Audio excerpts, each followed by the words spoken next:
आखिरकार 6 बजे के बाद शरीर का अंतिम संस्कार क्यों नहीं किए जाते और क्यों मृत्यु के बाद शव को एक पल के लिए भी अकेला नहीं छोड़ा जाता? और क्या आपको पता है मृत्यु के बाद क्या होता है? और 24 घंटे बाद आत्मा घर क्यों आती है? और मृत्यु के बाद 13वीं क्यों मनाई जाती है? क्या 13 दिनों तक मृतक की आत्मा घर पर रहती है? नंबर 1, वन मौत से कुछ घंटे पहले इंसान के पैरों के नीचे से अर्थ सोल चक्र डिस्कनेक्ट हो जाते हैं। मतलब इंसान का धरती से कनेक्शन टूट जाता है और पैर ठंडे पड़ जाते हैं। नंबर 2, मरने के बाद इंसान का उसका संपूर्ण जीवन जन्म से लेकर मृत्यु तक फ्लैशबैक की तरह स्पीड से दिखता है। अकॉर्डिंग टू साइंस से सपना लगभग 7 मिनट का होता है।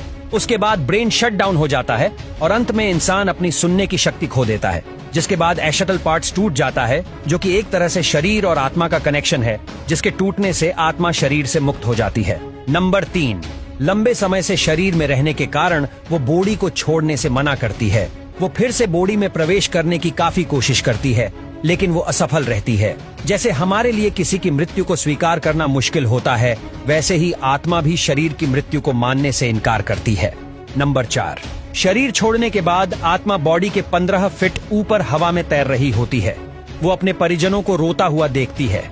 उसके बारे में बोले गए शब्दों से किसी शोर की तरह सुनाई देते हैं। नंबर 5, हिंदू ग्रंथों के अनुसार रात के समय अंतिम संस्कार नहीं किया जाता।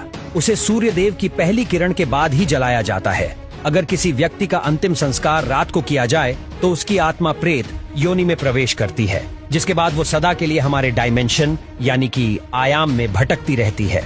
नंबर 6, मृत्यु के बाद शव को एक पल के लिए भी अकेला नहीं छोड़ा जाता। अगर शव को रात भर घर में रखा जाए तो संपूर्ण परिजन रात भर शव को जागते हैं। एक बार एक गांव में एक शव को कुछ फलों के लिए अकेला छोड़ दिया गया, जिसके बाद बाहरी प्रेतों ने उसके ऊपर कब्जा कर लिया और मृत्यु बॉडी ने पूरा गांव जला दिया। गांव में हनुमान जी का एक मंदिर था। से भरी हुई बॉडी जैसे ही हनुमान जी के मंदिर के सामने से गुजरी, उन आत्माओं ने हनुमान जी की मूर्ति देखी और फिर डर कर उस बॉडी को छोड़ दिया। तब से लेकर आज तक कोई भी डेड बॉडी को अकेले छोड़ने की गलती नहीं करता। नंबर 7, अंतिम समय में 2 यमदूत आते हैं। वो मरने वाले के साथ जैसा उसने संपूर्ण जीवन लोगों से व्यवहार किया था, ठीक वैसा ही व्यवहार उसके साथ करते हैं। अगर मरने वाला अच्छा आदमी है तो वीजली प्राण त्याग देता है, परंतु वो पापी है तो यमदूतों के टॉर्चर से वो तड़प तड़प कर मरता है। नंबर 8, एक जिसके बाद आत्मा को एक प्रकाशमय गुफा से होते हुए यमदूत यमलोक लेके जाते हैं। रास्ते में वैतरणी नदी पार करते हुए आत्मा को जाना होता है। ये औंधी आग से लथपथ होती है। जिसने अच्छे कर्म की है वो बिजली इस नदी को पार कर लेता है, लेकिन अगर कोई पापी व्यक्ति है तो उसे काफी पीड़ा भोगनी पड़ती है। नंबर 9, जी उसके बाद उस आत्मा को यमराज के सामने खड़ा कर दिया जाता है।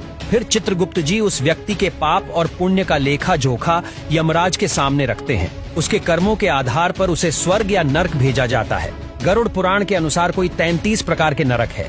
यहाँ बताई गई यातनाएं किसी की कल्पना से भी खतरनाक है। नंबर 10, अगर कोई व्यक्ति सुइसाइड यानी आत्महत्या करके प्राण त्यागता है तो उसे और भी कठिनाई सहनी पड़ती है, क्योंकि उसने निर्धारित समय से पहले ही हार मान ली।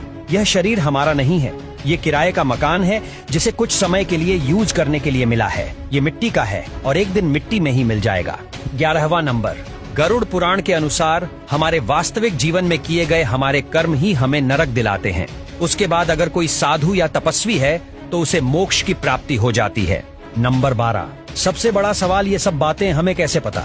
गुरुदेव जिनका बल और तुलनीय है, वो एक 700 इंद्र को पराजित कर सकते हैं। गुरुदेव स्वर्ग से अमृत कलश लेकर उड़ गए थे, लेकिन उन्होंने अमृत पान नहीं किया।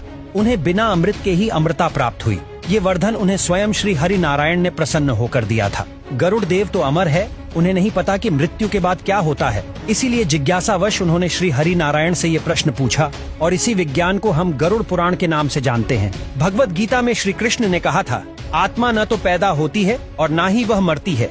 वो तो सिर्फ वस्त्र की तरह एक शरीर से दूसरे शरीर में प्रवेश करती है। मृत्यु तो केवल शरीर की होती है, आत्मा की नहीं। ये जीवन मृत्यु का चक्र यूं ही चलता रहता है। इसीलिए don't die before you are dead, मरने से पहले कभी मत मरो। अंतिम समय में राम नाम सत्य है, इसीलिए कहा जाता है क्योंकि वही संपूर्ण जीवन का सार है।